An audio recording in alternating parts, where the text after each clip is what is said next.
starts motokrosā ir 70% no uzvaras, tāpēc sportisti vienmēr koncentrējas. Startas motokrose yra 70% nuo pergalės. Todėl sportininkai visuomet koncentruojasi startui.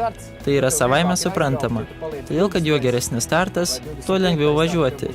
Jeigu tu pasilieki 20 arba 25, tau bus sunku važiuoti pirmin. Todėl, kad gali būti, kad tau trukdo lėtesnis dalyvis. Gali būti, kad kas nors suklysta. Tu turi važiuoti jo greičiu, kol surandi jo klaidą, kad galėtum jį aplenkti. Jau prieš kažkokį laikotarpį, seniau tokių dalykėlių nebuvo, dabar yra pasirodęs toks daiktelis, taip vadinamas hole shot įrenginys. Privažiuojant prie starto arba 2 ar 3 minutės prieš startą, mechanikas padeda jį įspausti. Taigi, kaip aš tai darau? Kitas daro kitaip. Vienas pritraukia ratą, kitam padeda mechanikas prisprausti. Taigi, nuspaudžiant šakę, įsispraudžia viduryje. Paspausk šitą mygtuką ir jis užsikabina už šitos skylės. Taigi, tau išeina, kad priekinė šakė yra įspausta viduryje. Kodėl tai reikalinga? Tai yra reikalinga todėl, kad tada, kada tu sėdi ant motociklo, pozicija, kurioje tu sėdi, įprastai yra prie bako, kai galima maksimaliai apkraunant priekinį ratą. Taigi, hole shot įrenginys tau padeda momente, kada tu pradedi važiuoti, motociklas nesikelia tiek daug ant galinio rato. Tu turi geresnį sukibimą su žeme. Kada motociklininkas nesikelia ant galinio rato, tu gali drąsiau ir daugiau spausti akceleratorių.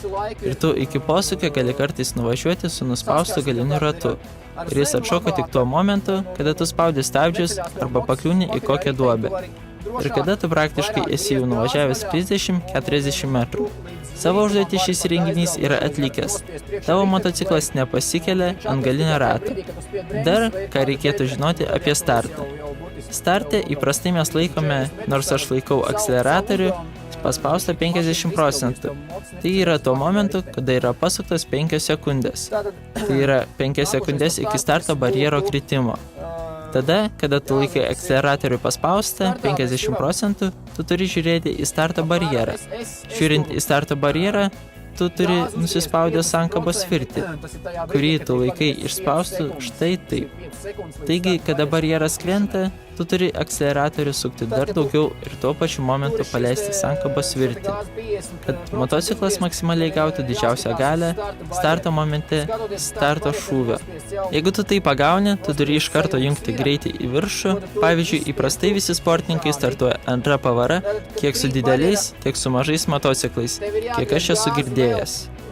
Tu maksimaliai greitai įjungi trečią pavarą ir tada viskas priklauso iš tiesiosios distancijos.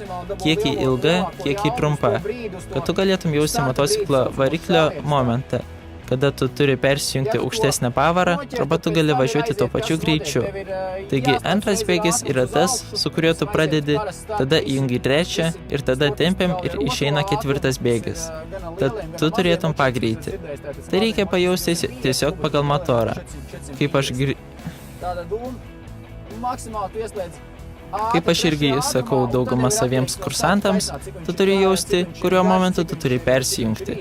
Negalima persijungti per greitai ir taip pat negalima pertinti šios greičios pavaros.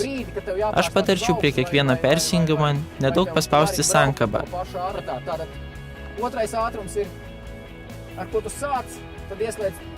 Dauguma man yra sakę, kad jie nesijungia bėgių su sankaba. Aš tą darau visuomet. Varikliui lengviau pasispaudžia gale.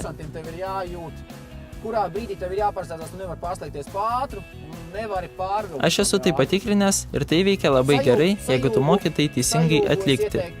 Pozicija, kada jūs startuojate, jūs galite savo kūną truputį persikelti atgal, nedaug šitaip ištempiant per rankas.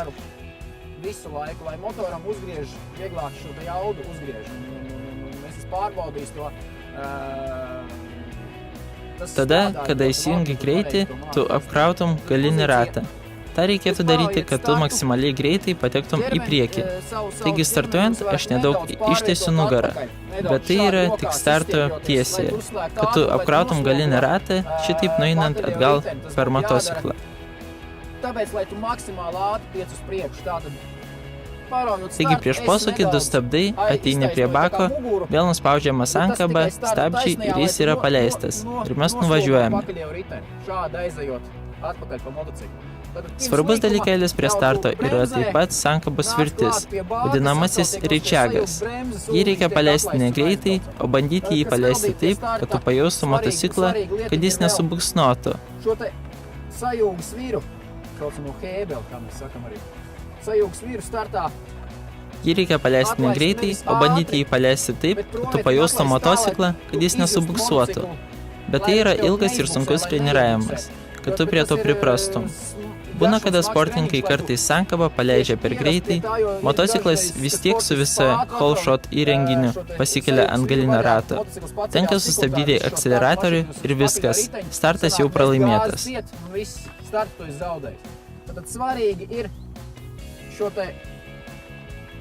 Taigi yra svarbu šią sankabą svirtį paleisti su pajutimu. Ir dar kartą su pajutimu, kad nebūtų šie vadinamieji staigi smūgiai ir motociklas keliasi į viršų ir neina, todėl kad jis yra subuksavęs. Labai svarbus šis dalykėlis – priprasti prie jo, kad tu pasileistum švelniai ir su pajutimu.